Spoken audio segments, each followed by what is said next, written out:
नमस्कार, मैं इन पूजा। आज मैं आपके साथ एक ऐसा नया विचार शेयर करने वाली हूँ जो न सिर्फ आपको प्रेरणा देगा बल्कि आपकी सोच को एक नए नजरिए से देखने पर मजबूर करेगा। तो चलिए तैयार हो जाइए एक नए सफर पर जो आपके विचरण और जीवन में नए रंग भर देगा। डायनासोर्स, ये वो दैत्य थे जो लाखों सालों तक पृथ्वी पे राज करते थे। ये धरती पे अब तक के सबसे बड़े जानवर थे। उनका राज बहुत ही विविधता और अद्भुत समय था। डायनासोर्स दुनिया के हर कोने में रहते थे, ताकतवर टिरानोसॉरस रेक्स से लेकर सीधे साधे स्टीगोसॉरस तक। उनकी दुनिया खतरों से भरी थी, लेकिन बहुत खूबसूरत थी। लेकिन धरती पे उनका समय खत्म होने वाला था। डायनासोर्स का युग बहुत गर्मी का समय था। ज्यादातर जमीन पे उष्णकटिबंधीय जंगल थे, समुद्र जीवन से भरे हुए थे। हवा में अजीब और अद्भुत जीवों की आवाजें गूंजती थी।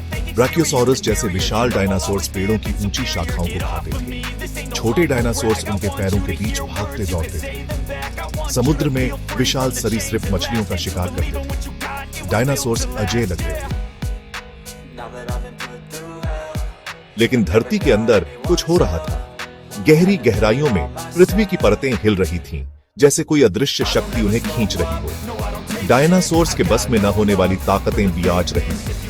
ज्वालामुखी फट रहे थे, भूकंप से धरती कांप रही थी और दरारें फैल रही थी। एक विशाल एस्ट्रॉइड मीलों चौड़ा पृथ्वी की ओर तेजी से आ रहा था।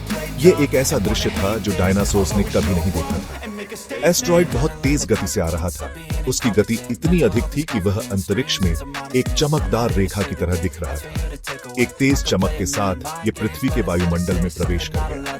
जैसे ही यह वायुमंडल में आया, उसकी रगड़ से आग की लपटें उठने लगी।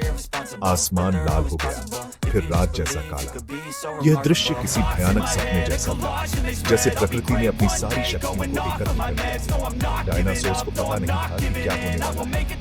वे बस आसमान की ओर देख रहे थे, जैसे कोई कुदरत खोज रही थी। उनके लिए यह एक अनजान और भयावह समय था। डायनासोर्स इधर उधर भागने लगे, जंगल में आग लगी और वन्य जीवों में अफरा तफरी मच गई। यह एक ऐसा समय था जब प्रकृति ने अपनी सबसे भयानक शक्ति का प्रदर्शन किया। और फिर वह क्षण आया। एस्टेरॉइड ने पृथ्वी से टकराया, एक विशाल विस्फोट हुआ और उसकी तरंगें चारों ओर फैलीं। यह एक ऐसा दृश्य है जिसे कभी दिखाया नहीं जा सकता। एस्टेरॉइड अकल्पनीय ताकत से पृथ्वी से टकराया। यह टक्कर मेक्सिको में युकटन पेनिनसुला के पास हुई। इसने पृथ्वी की सतह पर एक विशाल गड्ढा बना दिया। इस टक्कर से पूरी दुनिया में भूकंप के झटके महसूस किए गए।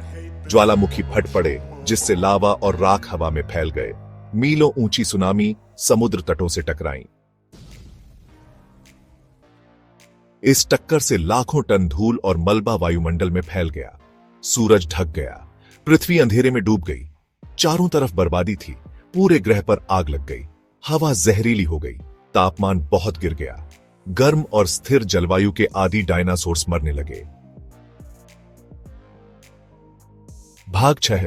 उसके बाद सन्नाटा। इस टक्कर ने पृथ्वी पर लगभग सभी जीवों को मिटा दिया था। इतने लंबे समय तक राज करने वाले डायनासोर्स चले गए। हवा की आवाज के अलावा दुनिया में सन्नाटा था। वायुमंडल में धूल और मलबा जमने लगा। धीरे धीरे पृथ्वी पर सूरज की रोशनी वापस आने लगी। लेकिन दुनिया अब बहुत अलग थी। डायनासोर्स का युग समाप्त हो गया था। भाग 7। सबूतों की तलाश में। आज वैज्ञानिकों को पूरी दुनिया में इस विनाशकारी घटना के सबूत मिलते हैं। वे विभिन्न स्थानों पर खुदाई करते हैं, चट्टानों और जीवाश्मों का अध्ययन करते हैं और पृथ्वी की परतों में छिपे रहस्यों को उजागर करते हैं। उन्हें पृथ्वी की पपड़ी में इरिडियम की एक परत मिलती है।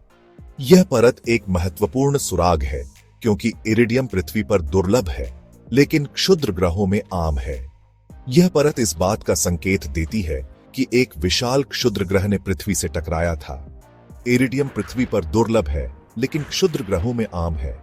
वैज्ञानिकों ने इस परत को कई स्थानों पर पाया है, जो इस बात का प्रमाण है कि यह घटना वैश्विक थी। उन्हें क्षुद्र ग्रह के प्रभाव से बना गड्ढा भी मिलता है। यह गड्ढा इस बात का ठोस प्रमाण है कि एक विशाल क्षुद्र ग्रह ने पृथ्वी से टकराया था। इस गड्ढे का अध्ययन करके वैज्ञानिक इस घटना की तिथि और इसके प्रभाव का अनुमान लगा सकते हैं। यह युकटन पेनिनसुला के नीचे दबा हुआ है। सबूत साफ है, युकटन पेनिनसुला के नीचे छिपा यह गड्ढा इस बात का प्रमाण है कि यह टकराव कितना विनाशकारी था। वैज्ञानिकों का मानना है कि इस टकराव ने पृथ्वी के वातावरण में भारी बदलाव किए, जिससे डायनासोर्स का अंत हो गया। एक बड़े एस्टेरॉयड के टकराने से डायनासोर्स का राज खत्म हो गया। इस टकराव ने न केवल डायनासोर्स को समाप्त किया, बल्कि पृथ्वी के पारिस्थितिकी तंत्र को भी बदल दिया। इस घटना ने नए जीवन रूपों के विकास के लिए मार्ग प्रशस्त किया, जिससे अंततः मानव सभ्यता का उदय हुआ। भाग 8, छठा विनाश। डायनासोर्स का विलुप्त होना एक त्रासदी थी, लेकिन इसने एक मौका भी बनाया। डायनासोर्स के चले जाने से स्तनधारी जीव विकसित और विविधतापूर्ण हो पाए। आखिरकार मनुष्य विकसित हुए। हमारा अस्तित्व उस घटना के कारण है जिसने डायनासोर्स का सफाया कर दिया, लेकिन हमें इससे सीख भी लेनी चाहिए। अब हम अपने खुद के विलुप्त होने के संकट का सामना कर रहे हैं। पत्थरों में विरासत। डायनासोर्स भले ही चले गए हों, लेकिन उनकी उपस्थिति आज भी हमारे चारों ओर महसूस की जा सकती है। वे विशाल जीव जो कभी इस धरती पर राज करते थे, अब केवल जीवाश्मों में बचे हैं, लेकिन उन्होंने एक विरासत छोड़ी है। उनके जीवाश्म हमें उस समय के बारे में बताते हैं जब धरती पर दैत्य घूमते थे। ये जीवाश्म हमें उस समय की जलवायु, वनस्पति और भूगोल के बारे में भी जानकारी देते हैं। उनके जीवाश्म हमें उस समय के बारे में बताते हैं जब धरती पर दैत्य घूमते थे।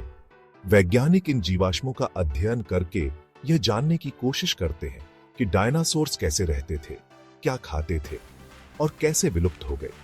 वे हमें प्रकृति की शक्ति की याद दिलाते हैं।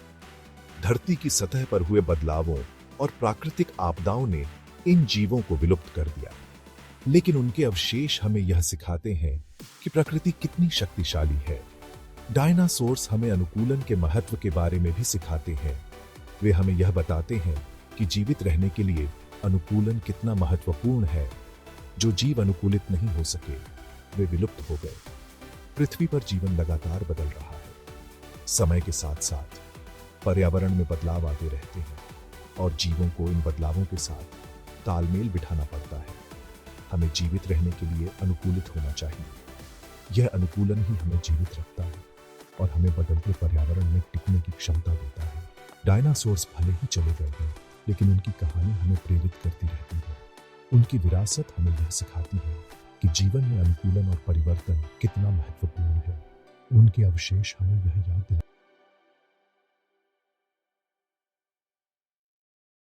लाइक, शेयर और सब्सक्राइब करना मत भूलना और साइंस